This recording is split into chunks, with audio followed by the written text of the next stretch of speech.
was here. Wow. Wow. So I was at the dentist last week, and the whole experience just kind of made me feel like I was giving some kinky oral sex.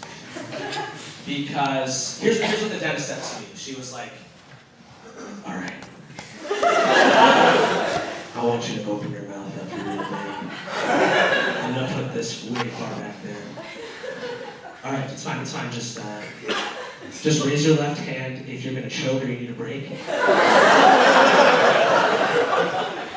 Yeah, you've got really healthy gums. All right, I'm gonna go ahead and test the roof of your mouth here. It might tickle a little bit. Watch your teeth, watch your teeth.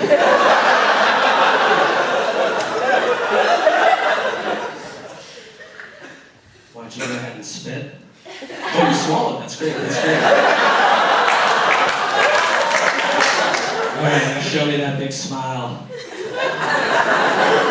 And that's why I don't go to the dentist anymore. Not too much. So there are two types of people in this world. People who understand complex numbers, and people who will not get this joke times I.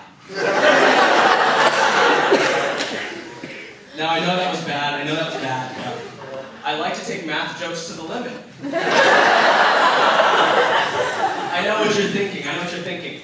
Zohair, there's an integral flaw to the way that you're differentiating between things that are funny and things that aren't. You're just multiplying ideas in your head and not dividing up the jokes between the ones that are bad and the ones that are well-behaved. Look, let's just talk one-to-one here. If you can function as a comedian by just plugging silly math terms into your silly math jokes, then you're wrong. And you should discard these unwanted solutions and reevaluate the elements of your matrix of reasoning so that you can get a better product.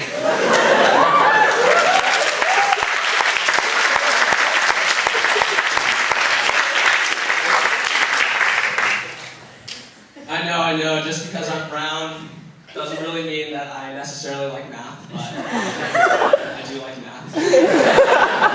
So I wasn't actually born in South Asia. My parents moved here from India before I was born. So I'm what's called an ABCD, which stands for American Born Confused Desi, or Indian. And let me tell you, it's pretty confusing. I don't know whether to identify as Indian or American most of the time.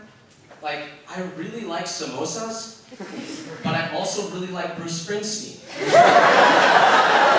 I love rickshaws, but I also love Hummers. I love Indian women, but I also love Brad Pitt. And to add insult to injury, last week, my friend called me an Oreo. And I don't know whether that's her way of saying that I'm brown on the outside and white on the inside, or that I just taste like Milk's favorite cookie.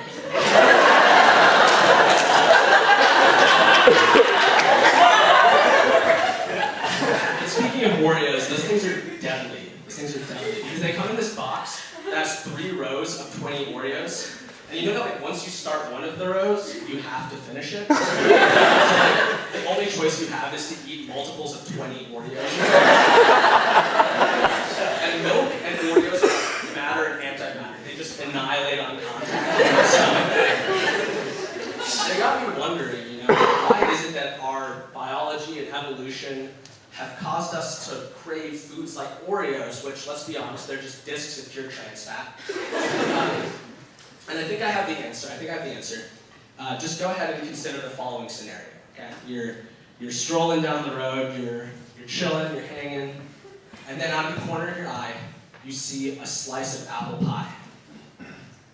And so your conscious, logical brain kicks in and says, whoa, don't eat that apple pie. It will make you fat, it'll give you diabetes, and it will ruin your teeth. It is biologically unfavorable for you to eat that pie. And then your primal, instinctual brain kicks in and says, no, you need that apple pie, you need those calories, you need that fat for when you're running through the jungle and climbing trees and hunting deer for the family that you support. And then your conscious brain kicks in and says, you don't do any of those things, all you do is smoke pot and watch Law & Order SVU marathons. And then your primal brain comes back in and says, you know what, you're right. well, can we at least masturbate later? Jake says, yeah, definitely, bro.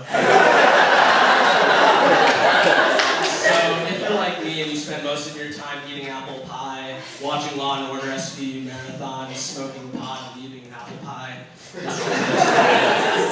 then you know what'll happen is after a while you start to just get a little fatter. And no, it happens. And the funny thing is the way that people will tell you that you've gotten fatter. Like people have weird ways of saying that. Like one I've heard is, "Hey, you've put on some weight." Just because you say it like it's a compliment doesn't make it. You can't just go up to Dan right now and be like, "You smell bad." Great job, you smell bad. Another one I've heard is like, "Have you been working out?" I'm like, "Yes, of course I've been working out. If by working out you mean doing bicep curls with burgers." Okay, I'm just going to go ahead and segue completely here. Physical segue and with metaphorical segue. So last week was Founders Day, and one of my friends, she was just really drunk. And so she said to me, "So Harold, I wouldn't tell you this if I wasn't so drunk." And I was like, "Oh, this is going to be great." And she says, "I probably shouldn't tell you this, but I'm going to anyway. I had a sex dream about you." And I was like, I was both like flattered and creeped out at the same time. But I was just gonna roll with it, and she said, "Well, wait, like it just happened in the dream, or like we didn't actually have sex in the dream. I just knew that it had happened. Like I didn't enjoy it." That's the worst thing you could have said. Which was a false statement, because what she said next was, "Well, what happened was we were just lying in bed after we had had sex, and like you were crying, and I was so bad because I thought I had taken your virginity."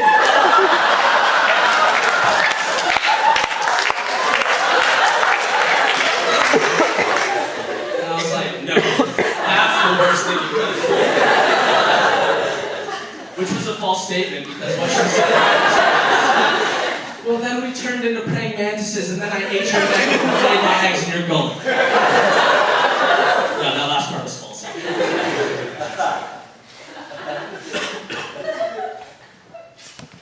don't know if you guys have heard about this. It might have been in the newspaper or something. But did you guys hear about the robot who used all the shampoo? He lathered, rinsed, and then repeated forever.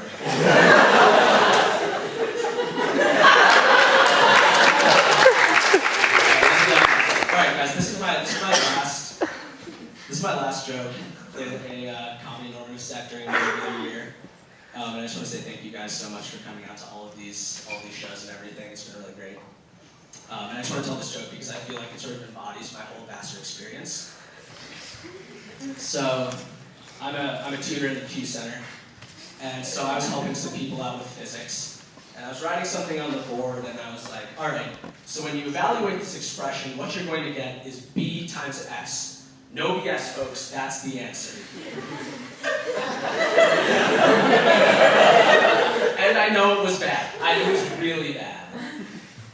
But then, this girl who was sitting there just goes, and she looks up at me and sarcastically says, "You should be a stand-up comedian."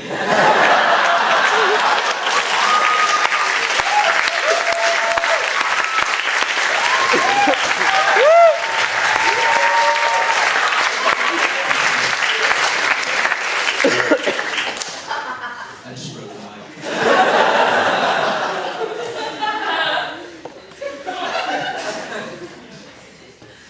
Our next comedian, she's a really funny gal. You guys have seen her a bunch of times.